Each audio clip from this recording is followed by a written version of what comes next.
Hey everybody, it's Mike over at Taxes and Bricks. Welcome to episode 51. It is Mailbag Friday, but I also have a surprise guest today. I have my puppy. Oh, puppy. Puppies. I figured, look, if I can't get you to watch for the taxes or my stunning visage, I can put a puppy on. Oh, she's a puppy. Oh, no, you didn't. Stop it. Okay. This is Kansas, and a cuter puppy has never existed in the whole wide world.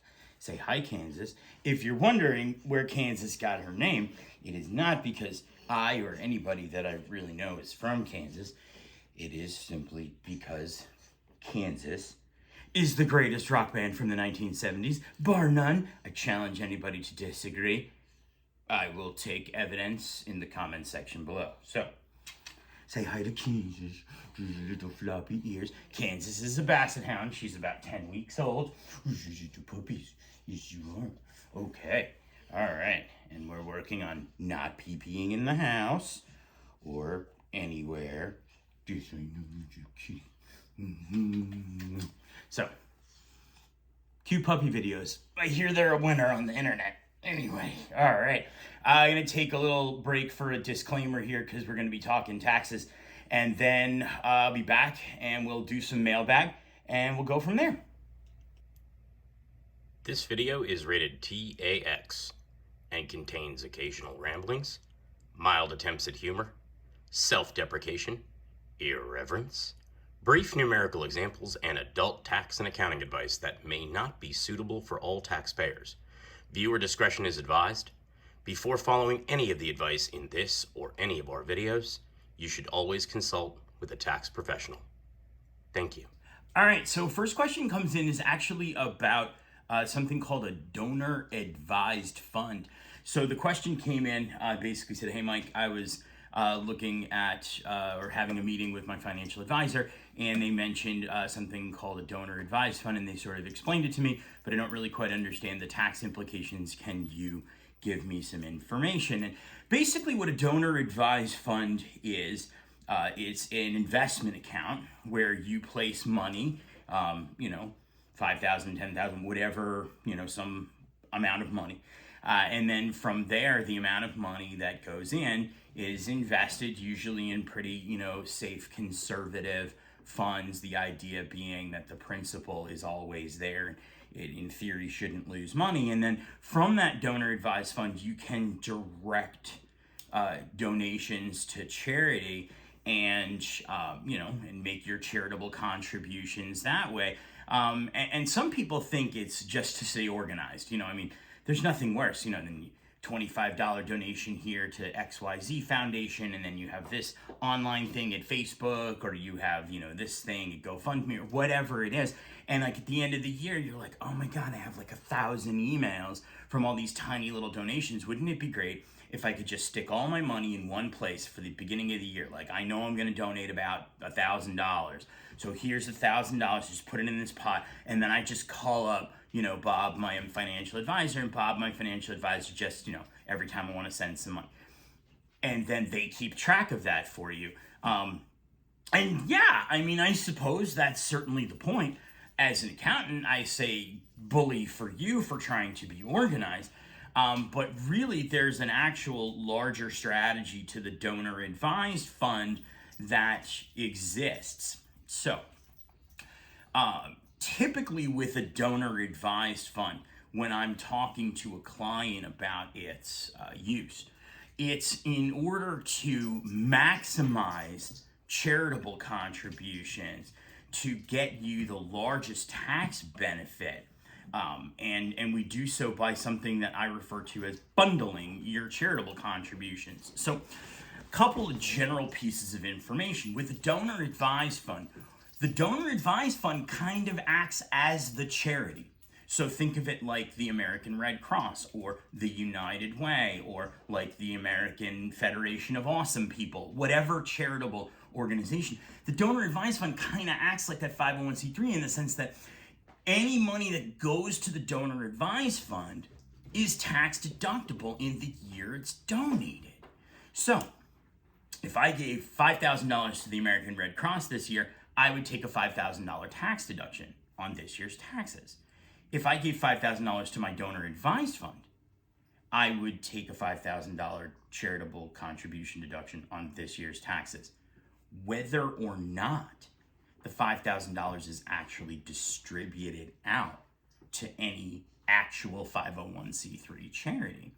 So I know you're thinking like, well, how does that exactly work and how could I use that to my advantage? Well, let's say for argument's sake, okay, you don't really itemize your deductions, okay? The standard deduction just works out better, or you're barely itemizing in the sense that like maybe the itemized deductions come to like $14,000 or $15,000, but the standard deduction for a single person is like $12,500. I mean, you're kind of losing the benefit of most of your charitable contributions at that point, or maybe all of them, if that's not the thing that pushes you over the limit for itemizing. But let's say on average, every year you donate $2,500 to charity. Okay, well, what we could do is say you have maybe 5 years worth of cash lying around that would represent your charitable contributions. So let's say you have a savings account that's got, a bunch of money in it. You're going to take 10,000, which is 5 years worth of your average charitable contributions. You're going to open up a donor advised fund and you're going to donate the $10,000 to that donor advised fund. I get a $10,000 deduction on this year's taxes. So rather than doing $2,500 every year for the next 5 years, which you may not or are not getting any tax benefit for, at least I get one big year where I get a $10,000 tax break. And if we can pick the year when you're in a really high tax bracket, like maybe you had a bonus at work or you took money out of a retirement account or maybe you got a giant raise that particular year, you get a huge tax benefit or much larger tax benefit from donating the $10,000 to the donor advised fund than you would just kind of plodding along doing the $2,500, okay? Now, what happens to that $10,000? Well, as I said in the beginning, it gets invested, conservative funds, the whole bit, and then you just call it the donor advised fund every year, and you're like, okay, it's time to donate my $2,500. So if you think about it, you got 5 years where you don't really have to worry about your charitable contributions, assuming this market does okay or your investments were kind of good. Then maybe you get even more than 5 years out of that donation. Maybe you've got a situation where by the end of the 5 years, there's an extra 6 months to a year worth of earnings in that account, and you've got an extra couple of $100 that you can now donate to charity. So from an altruistic standpoint, you're actually doing yourself a favor. What are you chewing on? Not my shoe, hopefully. No, okay, we're good. She's got a toy. We're golden. Okay. So donor advised fund. An example of how I actually used this very recently is a couple of years ago. I had a divorced couple and I was working with the wife, and the wife was collecting alimony. And the husband made the wife an offer whereby he was going to dole out to her basically all of her alimony in 1 year. Like, he wanted the thing done. He didn't want to have to deal with alimony every single year. It was becoming, I guess, problematic for her, or for him rather. So it was like $500,000 in alimony. So it was like, I think 10 or so years worth of alimony that he just wanted to bam, like knock it out, boom. Here's all your money, we're done. And prior to that, she was just getting her like, $40,000-$50,000 a year. So she took the offer, and then she called me up and she says, what's this going to do to my taxes? So based on your divorce agreement and when it was signed, alimony is taxable to you. So that $500,000 is going to end up landing on your tax return in a pretty horrid way. And she was already making an okay amount of money. I mean, she wasn't super wealthy or anything like that, but anyway, long story short, we started to look at her situation, and this is a woman that typically year on year was very charitable, and she would always donate somewhere on the order of about $20,000 to $25,000 annually to charity. And she said, well, is there a way we can leverage that? And I said, yeah, absolutely. We opened up a donor advised fund, and she kicked in about $150,000 to that donor advised fund, okay? And we were able to essentially eliminate the tax burden on about $150,000 worth of her alimony that she received, significantly saving her money. And then she took that $150,000, it was in the donor advised fund. Her investment advisors made sure that it was invested in nice, safe, reasonable investments. And she then annually just doled out for the next couple of years her normal charitable contributions. So that's a sort of large scale example of how this can work. The average person probably isn't going to go on that kind of scale. But anyway, donor advised funds. If you're somebody who's donating a bit of money to charity and you're not getting a lot of tax benefit out of, might be something to think about. Okay, especially if you have a little cash on hand. So we'll look at. Okay. Next question. Speaking of sort of obscure concepts, client sent me an email. His mother is a Chinese citizen, lives in China, and he is a U.S. citizen living here in the United States of America. Mom, lovely mom, wants to send him some money as a gift, okay? So she wants to send him some money, okay? Originally, he didn't specify how much. So he says, my mom wants to send me a gift. She's a Chinese citizen. She's not a U.S. citizen. She doesn't file a U.S. tax return. So I said, okay, great. Well, mom's not going to have to worry, at least on the U.S. side, of any gift tax issues because mom doesn't file a U.S. gift tax return because mom doesn't file a U.S. return, okay? However, does my client here have any type of implications? And the answer is maybe. Okay, so first thing I ask is mom dumping this money into an account in China with your name on it? And the answer to that question was no. But if the answer to that question had been yes, then my next question would be, is the value of the gift or the amount she's giving you going to be more than $10,000 into that account? Because if it is, then not only does he possibly, and we'll talk about this in a second, have reporting requirements for the foreign gift, but he also might have FBAR, foreign bank account reporting requirements as well. But the question here, the answer was no. So then I asked, okay, well, how much is mom giving you? And he said, well, mom's giving me $15,000. I said, okay, you don't have to report mom giving you $15,000, even if she's a Chinese citizen and the money's coming out of China and it's coming here to the United States to your bank account and you're a U.S. citizen. But that led me to think and sort of offer to him, well, listen, if mom decides to be a little bit more giving, okay, and the total amount of all of her gifts that she gives you for the year, okay, or any one gift that you receive from mom exceeds $100,000, you must file Form 3520 when you file your next tax return and report the receipt of a gift from a foreign individual overseas. Hey, stop chewing on my bag. We're in the chewing phase. All right. So 3520 is the tax form, okay? A little bit complicated. It's a long form. I think it's like 6, 7, 8 pages long, but very easy, because most of it can be blank, because most of it doesn't actually qualify or apply. Stop chewing on my foot. Hang on. Here, see? This is what you chew on. That's what you chew on, not Daddy Mike's foot. Okay, there we go. Good. So, foreign gift. Now, let's say one person gives you $50,000 and another separate person gives you 50 and another separate person gives you 50. Well, now you still have a 3520 requirement, even though no one person gave you more than 100,000.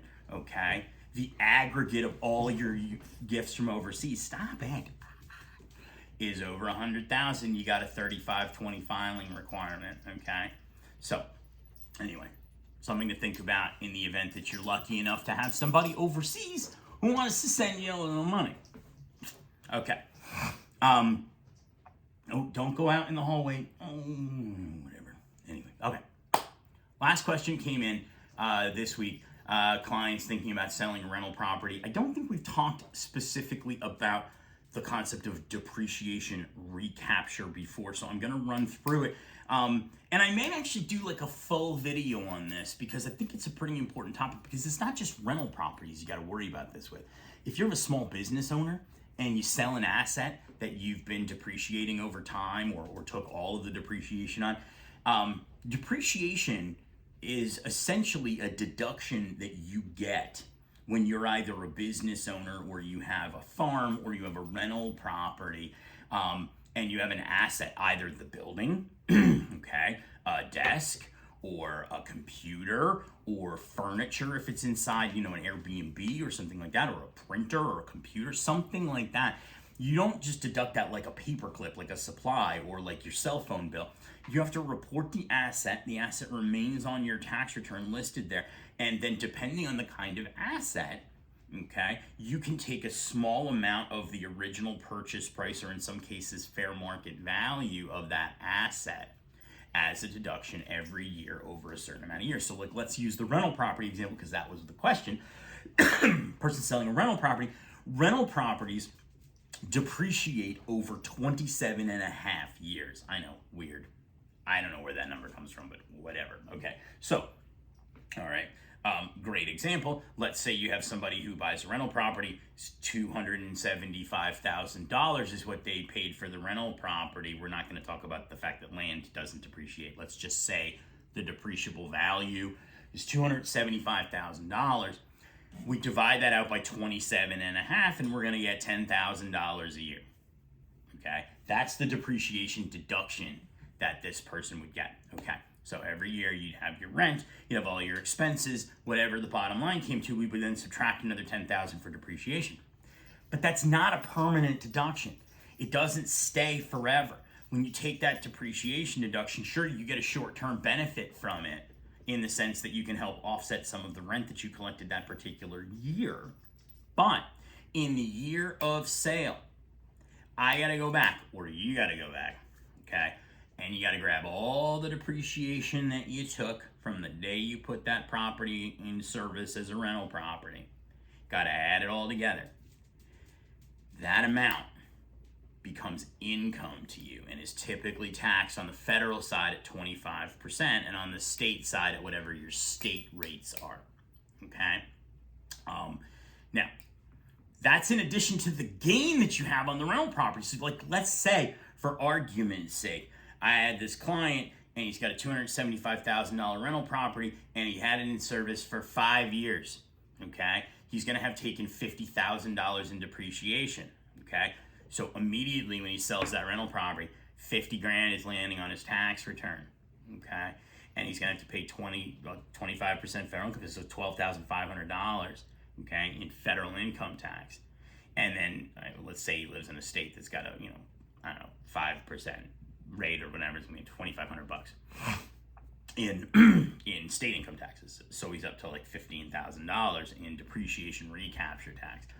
Let's say he sold that property for $375,000 though a couple years after he bought it for $275,000. He's also got $100,000 in capital gains he's got to worry about, in this case long term, at whatever the long-term capital gain rate is going to be on his tax return, be it 15% or be it 20%, or sometimes a little bit more if he's got some other of the small ancillary investment income taxes he has to deal with. Plus then, of course, is 5% state income tax as well on that $100,000. So here's the pitfall with depreciation. A lot of times I see this, and this is one of the reasons people actually come to me a lot, is they'll sit down and they'll notice that on their tax returns for years, they've never taken the depreciation. Okay, why? Because they didn't understand it. They did TurboTax or Tax Act, or they went to H&R Block, or they had an accountant who was an idiot and didn't understand depreciation either and didn't take it. Or somebody's under the misconception that, like, well, I don't really need the depreciation deduction. I'm not really getting my losses from the rental property anyway. So, because I make too much money, so like, why bother messing around with something so complicated from depreciation? Oh my God, just the total, complete wrongness of that theory we won't even get into. But here's the problem. When you sell a rental property or any physical asset, a printer, a desk, anything like that, you must recapture and add back as income any of the depreciation that you actually took or that you were allowed to take but didn't. So guess what? You're paying taxes on the depreciation anyway when you sell it, whether you took it or not. So take it. Take the depreciation. If you don't understand it, go to an accountant. If the accountant doesn't understand it, go to another accountant. Most accountants understand depreciation. So, whatever. I've seen some, preparers that don't, but that's another story for another day. when maybe we do a video on the difference between a tax accountant and a tax preparer. But anyway, okay. One thing I think it's important to note about depreciation recapture is that it again happens on everything that's an asset on a tax return. It can happen on, like I said, a printer or a piece of real estate or anything like that.